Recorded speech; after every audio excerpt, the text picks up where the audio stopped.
बहुत सुंदर देवी गीत बा। आप लोग जरूर सुने, कमेंट करके बताइए कैसे ना। काहे ऋषियानु मोरी माई, काहे ऋषियानु मोरी माई, बतावा तो है कैसे मनाई। काहे ऋषियानु मोरी माई, बतावा तो है कैसे मनाई। कैसे मनाई माई, कैसे मनाई, कैसे मनाई माई, कैसे मनाई। काहे ऋषियानु मोरी माई, बतावा तो है कैसे मनाई।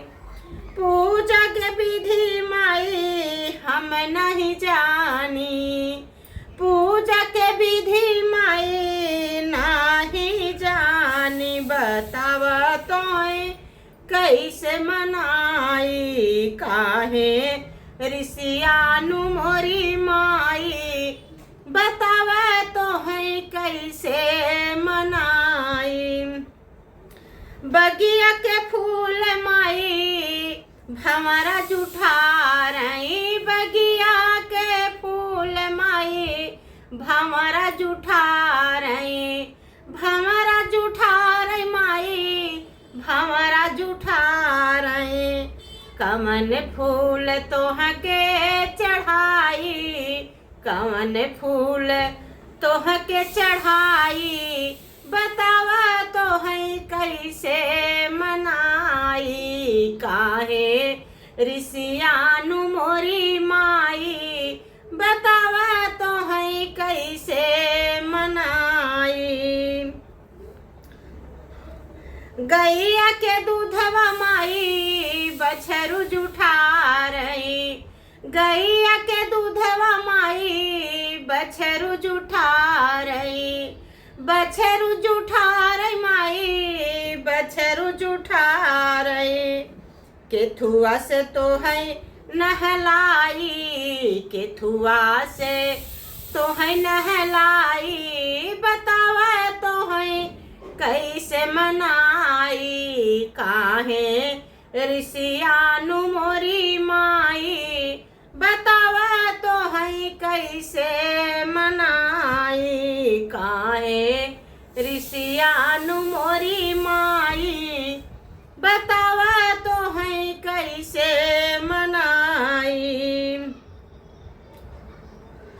कुआं के पानी माई मछरी जुठा रही, कुआं के पानी माई मछरी जुठा रही, मछरी जुठा रही माई, मछरी जुठा रही। केथुआ के धरिया चढ़ाई, केथुआ के धरिया चढ़ाई, बतावा तो है कैसे मनाई। काहे ऋषियानु मोरी माई, बतावा तो है कैसे मनाई। पेड़वा के फल माई सुगन जुठा रही, पेड़वा के फल माई सुगन जुठा रही, सुगन जुठा रही माई, सुगन जुठा रही। कैसे के भोगवा लगाई, कैसे के भोगवा लगाई, बतावा तो है कैसे मनाई। काहे ऋषियानु मोरी माई, बतावा तो है कैसे मनाई। काहे ऋषियानु मोरी माई, बतावा तो है कैसे मनाई।